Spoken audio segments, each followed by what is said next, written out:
Breakpoint is the sequel to Wildlands, a game which I enjoyed a lot. It comes with its own story and a completely different location. It still offers co-op for up to 4 players, and the gameplay has been adapted to support that idea even more than before. The thing is, they changed quite a lot and the game has become closer to something like The Division. But before I delve deeper into this, as always, let's talk about it from a technical standpoint first. As per usual for Ubisoft games, it supports all ultra-wide aspects and resolutions by default. Even the UI adapts to that. It also comes with full HDR support, although the implementation did not appeal to me, so I simply didn't use it. It's a beautiful looking game, but that comes at a price. You will need some pretty decent hardware to push 60 FPS here with everything maxed out. However, when you lower some of the settings, you can make the game run pretty solidly on slower machines. Where it does show some weakness is the bug department. There are way too many bugs here. We all know that open world games tend to have these issues, but it feels like quite a lot this time. From falling under the map, being propelled into the air, sound bugs, and even crashes. If you can think of it, Breakpoint will have it. It's a buggy mess of a game. Now, onto the story. The game takes place in a fictional island called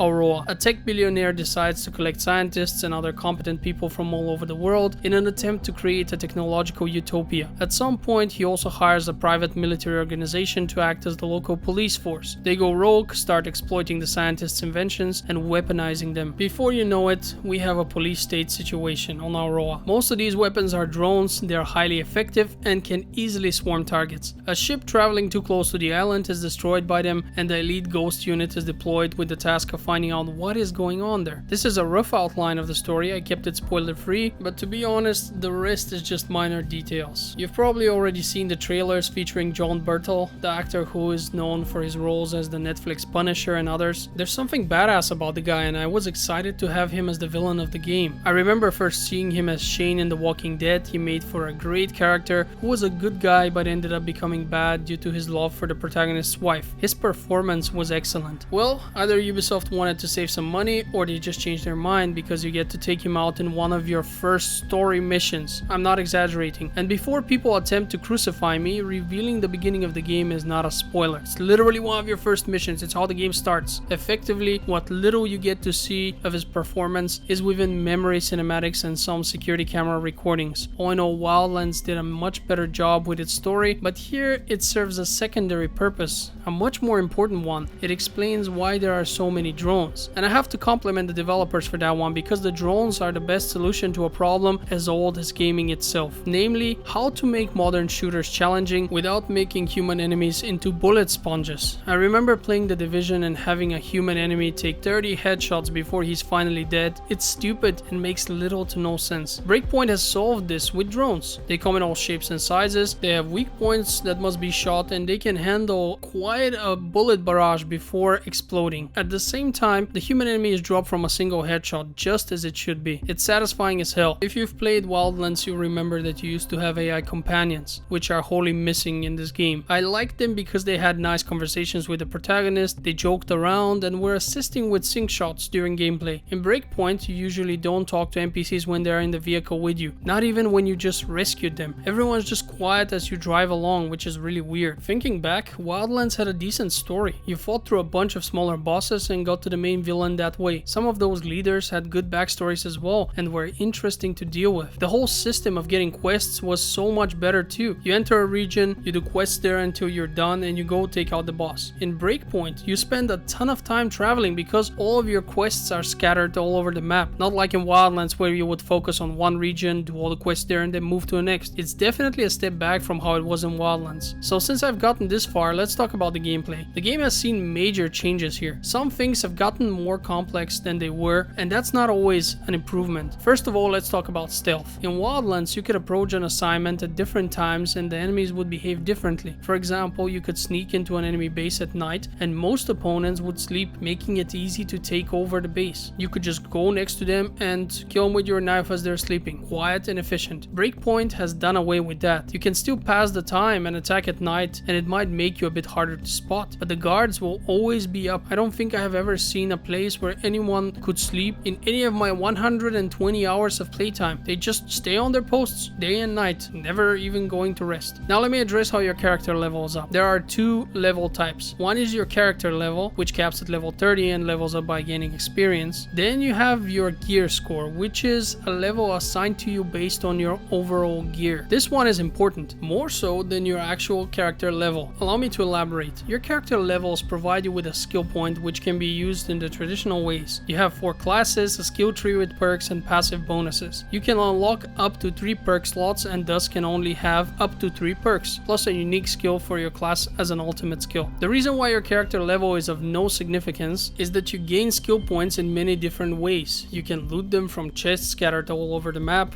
you can get them from completing class requirements, etc. You gain so many skill points if you play actively. My character, for example, has 63 of them that I can no longer use. This means that I have unlocked everything possible with a skill point, including perks for all the 4 classes, which require 1 point each to unlock at least. And I have still acquired over 60 points on top. And you can be sure that there are a few more out there that I haven't found. Your gear score, however, matters because the only way to increase it is to look for and equip better gear and weapons. The issue here and main reason why so many people dislike this system is that it is not explained well at the beginning. It's not explained well at all, as a matter of fact. It's also why there was a 25 level gap between my wife and I's characters when it comes to their gear score. Each player gets their own loot, but the thing is, when you drop something, you'll be slightly better if you equip it right now, even as you're fighting. In other words, the sooner you equip the newest gun or armor piece, the faster you'll get something better because the game considers that your level just jumped a bit and it's gonna drop you something better after that. I was always curious and equipped things really fast, partially even mid-fight, which would bump my gear score slightly, and the next guy who I kill will drop something slightly better, whereas my wife would wait and later take a look at the stuff that she has looted. This means that her gear score would remain the same for the duration of the fight, and all of the enemies will drop her something around the gear score which she had at that point, leading to her leveling up slower than I did. Because, for example, I drop something level 5, I equip it, now my next drops are probably gonna be 6 and 7, and then I equip those and I'm gonna get a few drops that are 7, 8, 9, and at the end of the fight I am with a gear score of 9, and this is just a generalization. Whereas my wife stood at her equipment from level 5, all the guys dropped her like 6 and 7s because that's only slightly higher than 5, and then at the end level she equips it, now she's level 7 and we already have a discrepancy of 2 levels. And the reason why you would want to level up fast is because at level 150 you can assemble a party of 4 and try the Titan raid. It's an instance with 4 bosses which drop awesome loot and are challenging as hell. I will address this in more detail a bit later within the review. I want to continue with my thought process right now as we were talking about something else. Now back on track. Besides weapons and armor, you will also get a ton of cosmetic items which will allow you to personalize your character, and that is awesome. Especially when you consider that the character creator is extremely limited and there's basically only a few decent male options and literally only one decent female one. Everything else is just butt ugly. This is also why pretty much everyone looks the same and why customizations play such an important role. Your gameplay will look very similar to the one in Wildlands, but the map is now even larger. You have a ton of points of interest, but strangely enough it feels like you have fewer vehicles. I'm not sure if that is actually true, but it definitely feels that way. Driving around always felt like it was very weird and much worse than in Wildlands. Pretty much anything on land feels like you're attempting to drive on the moon. The vehicles behave relatively acceptable on the road, but as soon as you go off the beaten path, they start jumping around, twisting, turning, and breaking down for no reason. I don't know what's up with them. This includes the 4x4 vehicles and track bikes. So even vehicles designed to handle rough terrain, they will just break. They literally, you drive, they jump around like crazy, and at some point they start smoking and catch fire. They break as you drive for no reason, if you don't crash into anything. It's super annoying, and the only decent options are the game's helicopters. And with a map this massive and the fact that the quests are scattered all over the place, you are going to need them, especially at first when you haven't discovered all the fast travel locations yet. But the most annoying part of the gameplay must be the loot chests, which are scattered throughout all the game's locations. There are usually several and always placed at very inconvenient locations, so you have to run around like a headless chicken for them. You will spend massive amounts of time getting these, and as annoying as it may be, it's unwise to simply ignore them since they provide you with valuable loot which you need to boost your gear score. It's also kind of a thing that drives you. You see them on the minimap, they're there for the taking. It's psychological torture. You can't just turn around and say screw it. You also have a crafting system as well as an option to upgrade your weapons. Both are quite simple and I like that. You can craft healing items, buff items, as well as things like grenades and RPG rockets. Allow me to share a few other things that annoyed me when it comes to the gameplay. First and foremost, the vaulting over obstacles. You can't just do it whenever you want. Many times the game simply won't allow you to vault because it doesn't want want you to. It's frustrating as all hell, but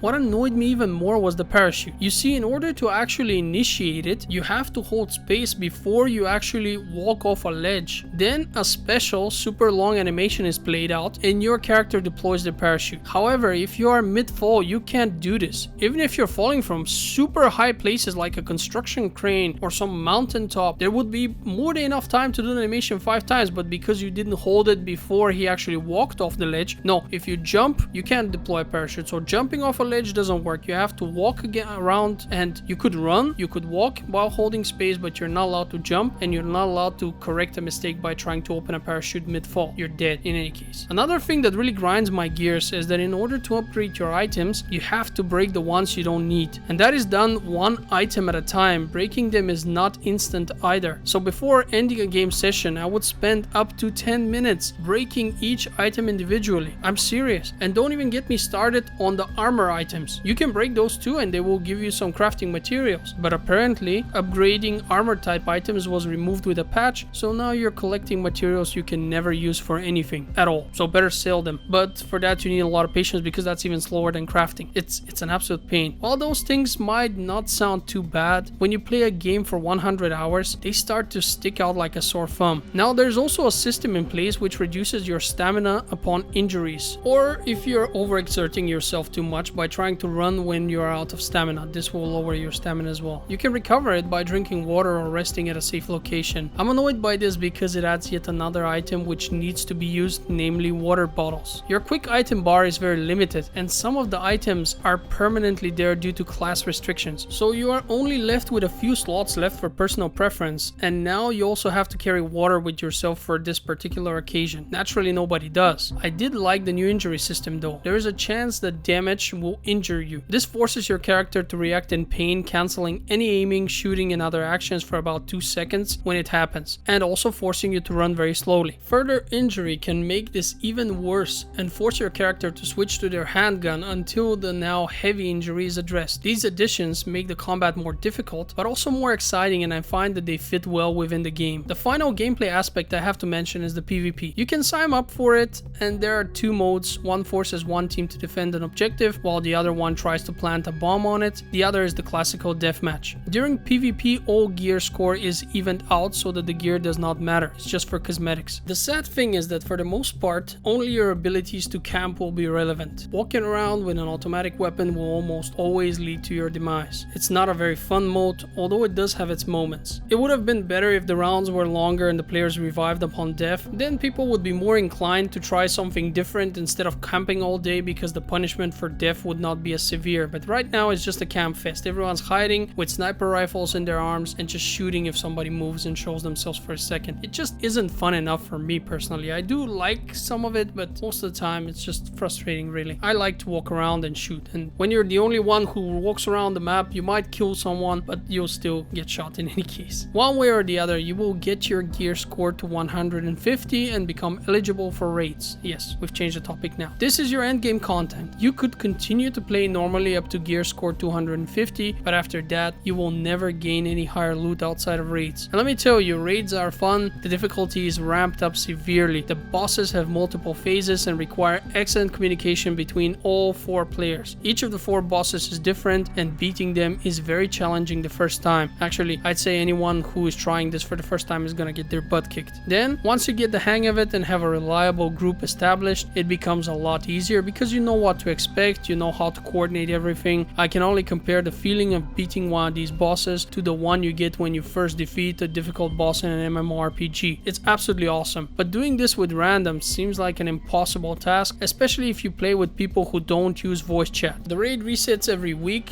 so you can go again for more loot. At this point, there is little more you can do to bridge the time, however. The story quests are few and unfortunately incomplete. That's right, the game's story will be expanded with updates. That's such a bad idea though, and when you think about it, why? In Wildlands it was to the end. The only positive thing is that more endgame content was promised, more raids, more stuff. Ubisoft wants you to play this game for a lot longer than you did Wildlands, which doesn't sound like a bad deal. If the next raid is as good as this one, I'm in. In the meantime, I finished all the side quests. Occasionally a few new quests are added, but it really isn't much. There's just nothing left to do for me. So the question on everyone's mind now is, should you try this game. At least when I say everyone, I mean everyone who's watching this video. Should you be trying this game if you haven't yet? While it is as buggy as hell and has a still unfinished story, it's just one of the very few games on the market that offers exactly this kind of experience. You can team up with up to 3 teammates and clear whole camps with stealth or guns blazing. You can enter the Titan raid and spend several hours figuring out how to beat each boss. It's a good game, just not polished enough. You can already find it for around 25 bucks, which is nothing when you consider the average playtime. So yes, I am going to recommend Ghost Recon Breakpoint to you. I hope this review was helpful to you. Since you're at it, why not check out some of my other reviews on the channel. If you like my content, consider subscribing, it helps me a lot. Also be sure to check out my Patreon, a link to which you will find in the description of this video. I publish links to all the free games I can find on the Patreon page, so it's worth opening from time to time. That way you won't miss all of those sweet freebies. I've got your back as always. In any case, thanks for watching and have a great day.